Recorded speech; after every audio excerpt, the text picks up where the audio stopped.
Okay, so for this morning session, there are a couple of principles that I thought would work with.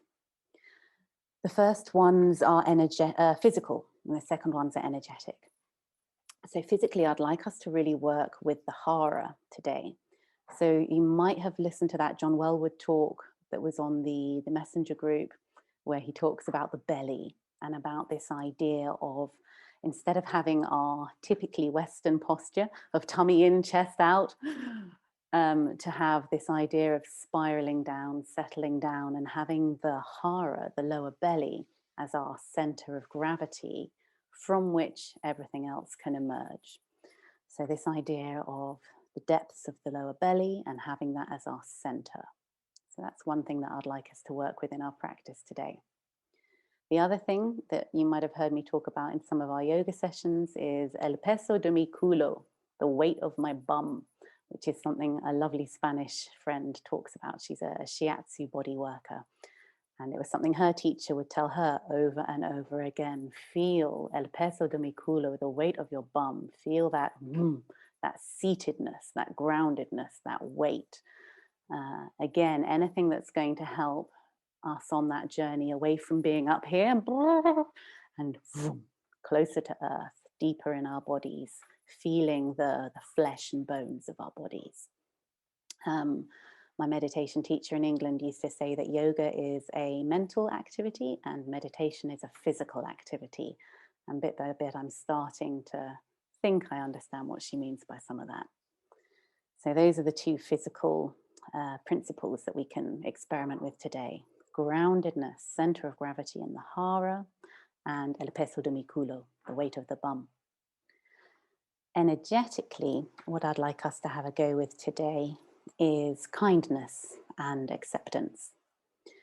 So it struck me this week that it's very easy for us to approach a meditation practice or a yoga practice for that matter with violence, with this idea of some kind of aggressive striving. I need to get there, be better, be more peaceful, more focused, more concentrated, sit for longer, have fewer distractions, whatever it is. And we can really go at it as if we're in some kind of boot camp training. So for today, I'd like you to really sit with this idea of acceptance and kindness to yourself. Sometimes we think we want our practice to be different, to be a certain way. But if we can accept it the way it is, that in itself is a far bigger change than whatever it is we were striving for in the first place. And that acceptance of whatever arises as it arises, can be incredibly rewarding just on its own. So acceptance of things as they are, and kindness for whatever you're bringing to the session today. There's a lovely line in a Rumi poem where he says, "You will come to see that all evolves us. You will come to see that all evolves us." So again, this idea of taking a conscious step back from the judgments and the stories around where we are right now, whatever's bringing us here, and seeing if we can cultivate an attitude of gentle kindness, perhaps even a gentle appreciation for all of those many millions of things, all of those particles whizzing around that constitute where you're at right now. There is an acronym for shame: should have already mastered everything. Should have already mastered everything. That's a classic one. So seeing if we can use this practice today as a counterbalance for any self-flagellation that we might be prone to, and seeing if we can foster an attitude of gentle kindness and acceptance for things as they are. Okay, so let's begin. Come into your comfortable sitting position.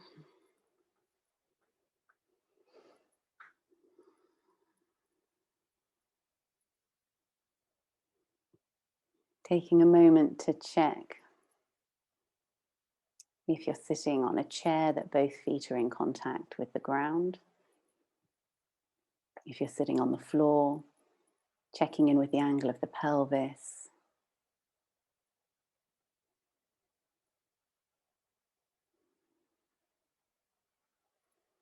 And seeing if there can be this sense of spiraling down into the belly and unwinding.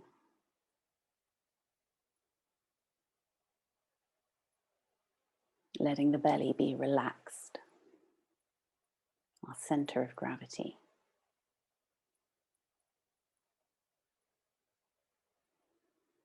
Becoming aware of the weight of the bum, the tailbone drawing down.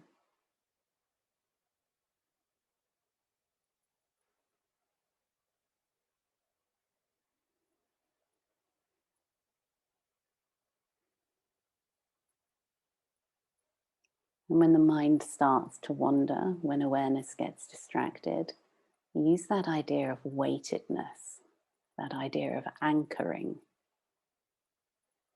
to bring awareness back to the belly, the center of gravity, and the weight of the bum, tailbone drawing down into the earth.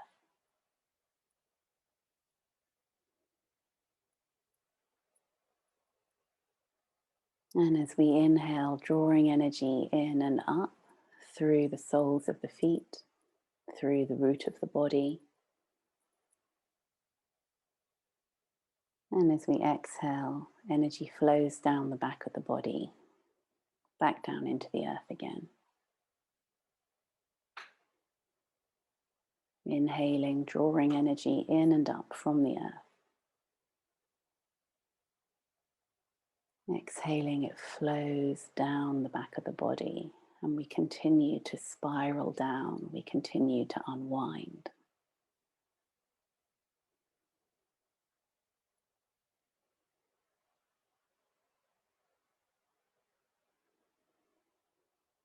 So if we were to have a word that described the experience of sitting, perhaps it could be rooted, grounded, solid. Perhaps something else comes to mind.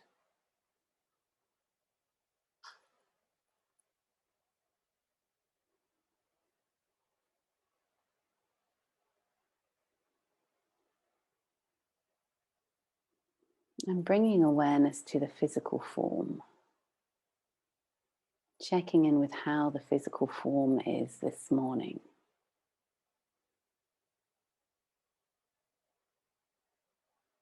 Scanning your awareness, staying focused on any areas of sensation, any areas of grasping or holding, any areas that feel at ease and open.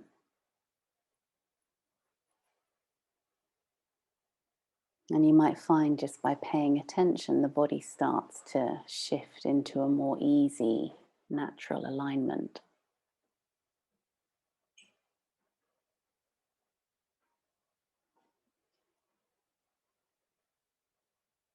Using your neutral, non-judgmental language, if you do discover sensation, labeling it as such. There is sensation in the knee. There is sensation in the shoulder.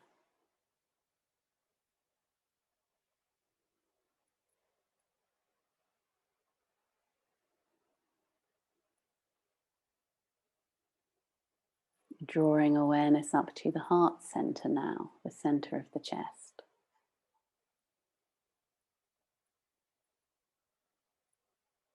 Checking in with how this space feels physically.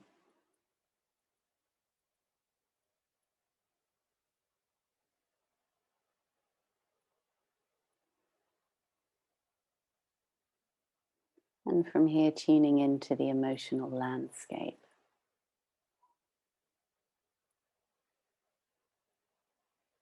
See if you can get a sense of words, colors, images, any information that your higher self might have to offer about what the emotional landscape is like this morning.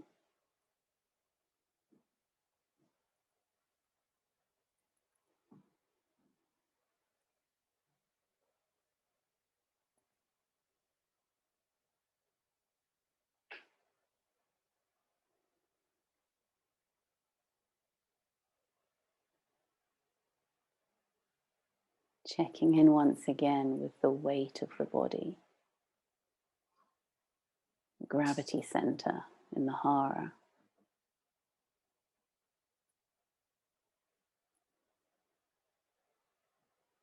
From here, shifting awareness back up to the mind space, somewhere behind the third eye. Observing how this area feels physically. The temples, the forehead, the jaw and teeth, plates of the skull.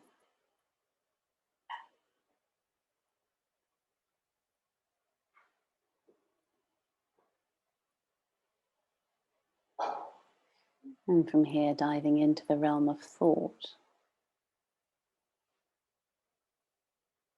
What's the mental landscape like this morning?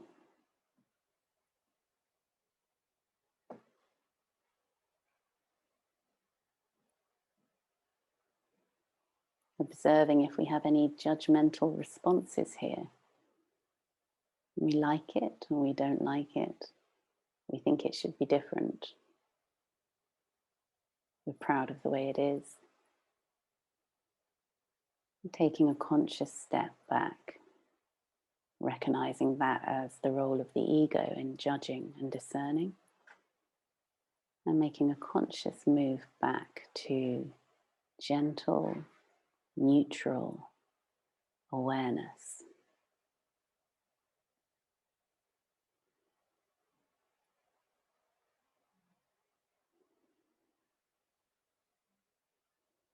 And becoming aware of the whole, the physical, the emotional, the mental.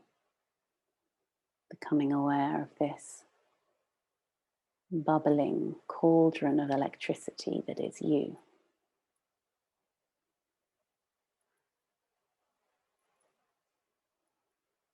And seeing if you can cultivate a feeling of kindness towards all that is there right now.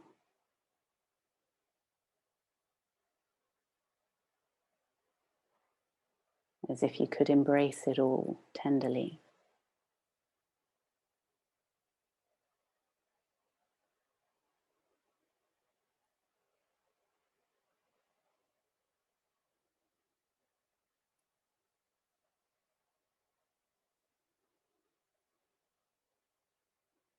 Coming back to the weight of the body, the center of gravity in the hara, tailbone drawing down,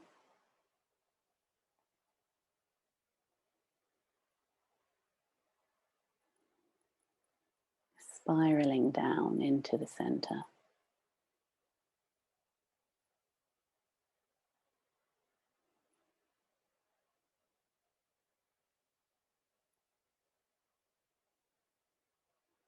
And placing full awareness in the hara now, the depths of the belly.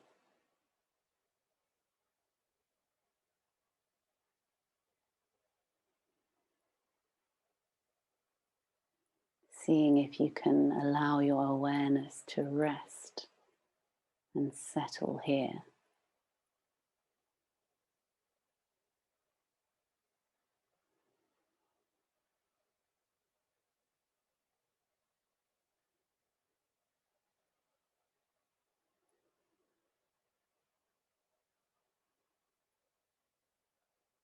In a moment, we're going to move into the second stage of the meditation, into a practice known as guarding the 6 sense doors. And I'm going to ask you to become aware of when hearing occurs, when seeing occurs, smelling, tasting, feeling physical sensation, and thinking. So for this practice, we decide to rest our awareness in the hara and then observe every time we hear something, every time a thought arises, every time we observe a physical sensation in the body, and we label it. And this is a very alert and dynamic practice requiring our full attention. So if I was to say out loud my inner dialogue with this practice now, it might go something like this. Feeling, feeling, hearing, tasting, thinking, feeling, hearing, feeling, feeling, tasting, thinking, feeling, hearing, seeing, thinking, seeing, and so on like that. There may be the odd moment where you find you are just in awareness, just a gentle spaciousness, but more likely we'll have a fairly constant inner dialogue as we guard the 6 sense doors. At first, it may almost feel as if you're chasing the next sense door, waiting to see what's coming next. But over time, this might become a more synchronized practice, observing any thoughts, observing any reactions or responses, labeling everything as your awareness is diverted, labeling it all. So starting now with full awareness in the hara, in the depths of the belly. And when you're ready, we'll begin the practice of guarding the 6 sense doors. And I'll let you know when it's time to stop.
Bringing awareness down into the hara again. Bringing full awareness down into the hara again. And letting go of guarding the 6 sense doors. With a deep breath, placing full awareness in the hara and observing the rise and fall of the breath here.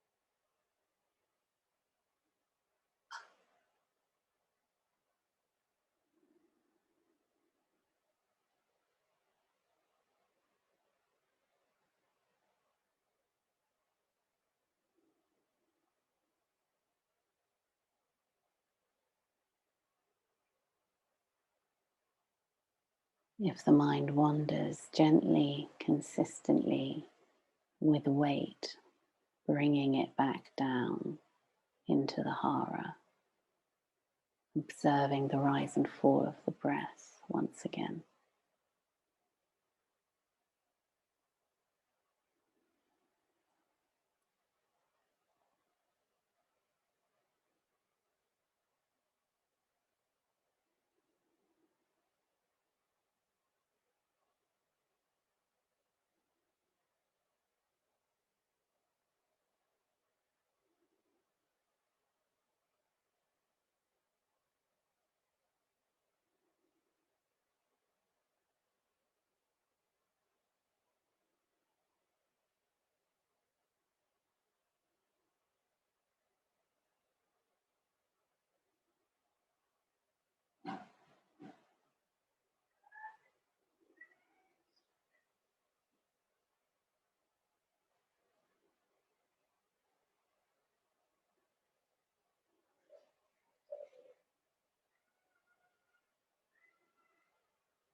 With the next deep breath, preparing to leave meditation practice, becoming aware once again of the weight of the body, and becoming aware of the points of contact between the body and the floor.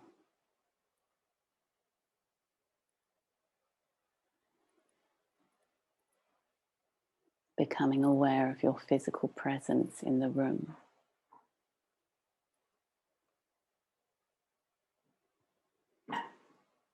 And with the next deep breath, dropping the chin to the chest and blinking the eyes open.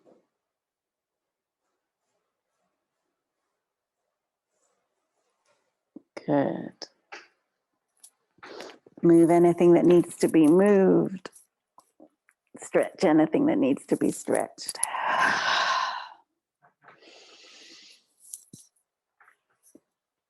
Good.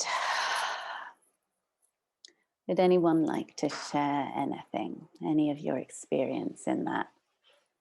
Just to give you a rough idea, in case you're curious, you were in that meditation in total for about 25 minutes. About 10 of those were spent guarding the 6 sense doors.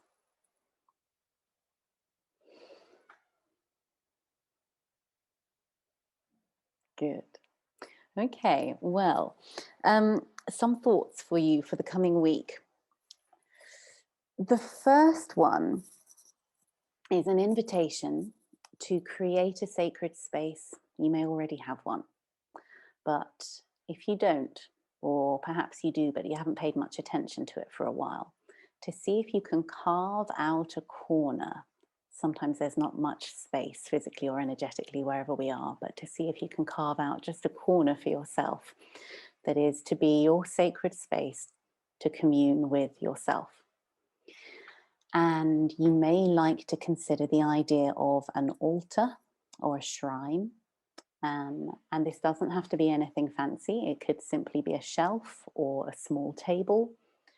And what I would invite you to do is to get your inner child to co-create this space with you. Sometimes it can feel quite daunting, this idea of communing with ourselves, and sometimes it can be quite tempting to get a bit uptight about it. But see if you can bring in a spirit of playfulness.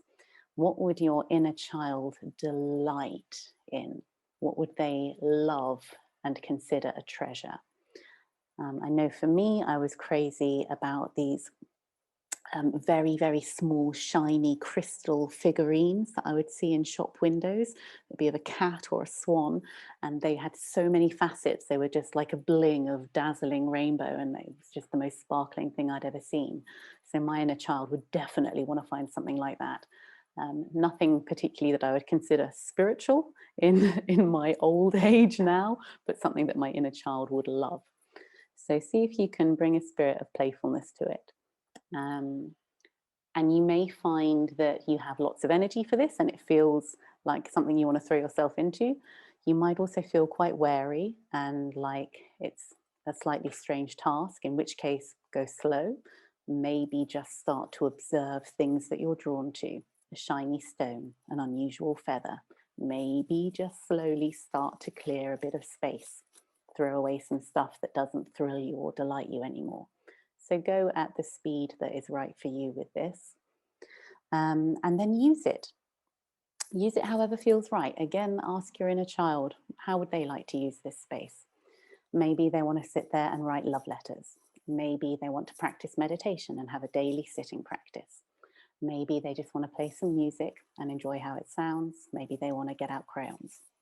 Whatever, but see if you can get the inner child along for the process and use that space. Sacred spaces are there to be used and enjoyed, so enjoy it. That is your first invitation for this week.